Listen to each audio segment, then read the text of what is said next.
Hi, my name is Jonathan Lacefield, and I'm a member of DataStax's product management team. Today, we're going to review DSE Graph. DataStax Enterprise Graph is a real-time, secure, highly available, efficient, scalable, and analytics-ready graph database system. It is built using open-source technologies such as Apache TinkerPop, Apache Cassandra, Apache Solr, and Apache Spark that are fully integrated into a seamless graph database management system. Here you can see a simplified, high-level design of DSE Graph. The front end is what an application or user of DSE Graph interacts with. It includes Apache TinkerPop's data model, which is a property graph, and traversal language, TinkerPop Gremlin, as well as Spark SQL, an extension of Spark's data frame, and a proprietary DSE Graph API.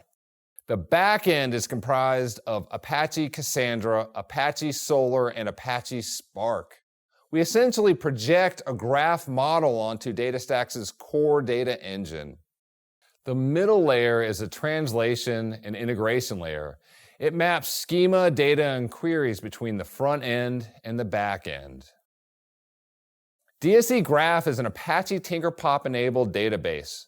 Apache TinkerPop is a graph computing framework supported by DSE Graph and many other graph database systems. Apache TinkerPop sets standards for structure, the property graph, and process, the Gremlin traversal. A property graph is made up of three types of elements. Vertices, which represents domain entities, that is, things.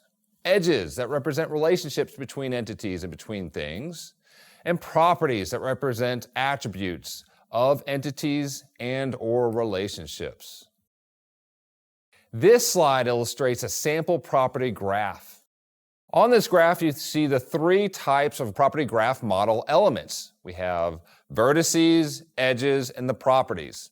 Here, the vertices are represented by the circles. We see vertex types, that is, different types of vertices, such as person, movie, genre, and user. You can also see the edges that represent the relationships between these vertex types. That is, we see a person acted in a movie, so there's an actor edge. A user rated a movie, so we see the rated edge. What's also interesting is we see self-referencing edges, such as knows. Here we also see properties on both the vertices and the edges. For example, the person vertex has properties such as person ID and name, while on our rated edge, we see a property called rating, which stores the value for a particular movie. Gremlin is a very powerful graph traversal language that can be used to express both OLTP and OLAP processes. This means you can write Gremlin that touches a specific vertex and its direct neighbors in a graph and expect millisecond level responsiveness like other OLTP databases. And you can also write a Gremlin traversal that traverses an entire graph or subgraph with OLAP processing. Gremlin is very flexible. Gremlin can be very straightforward to use. This example finds titles and years of movies released in 2010 or later, with Johnny Depp as an actor. This is a very efficient, real-time traversal around a specific vertex representing Johnny Depp. In addition to Gremlin, DSE Graph users also have the ability to use Spark SQL and other Spark APIs through DSE Graph frames. This will be covered in a later section around graph analytics processing.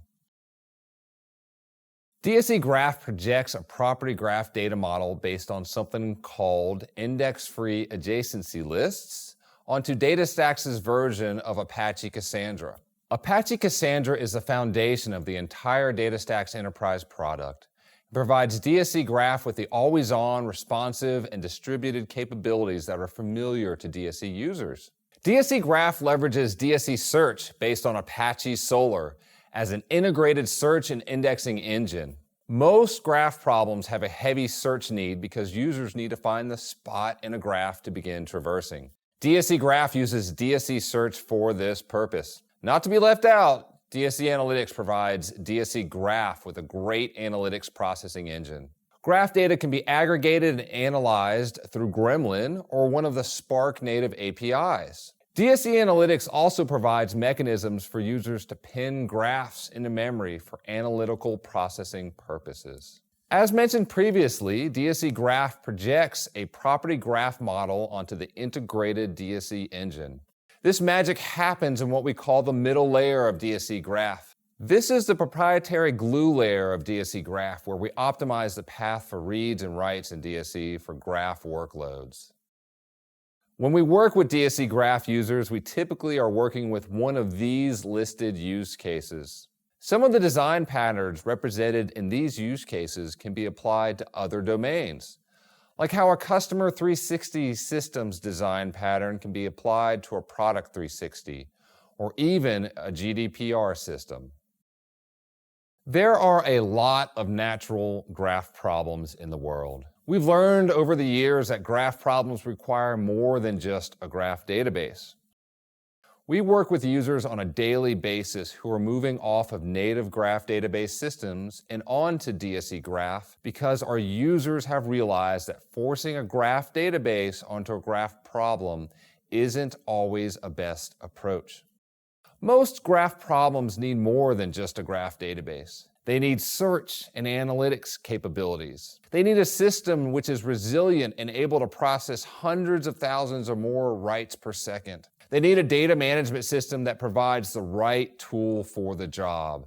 This is DSE Graph, a graph database that provides users with the flexibility to tackle large graph problems in real time.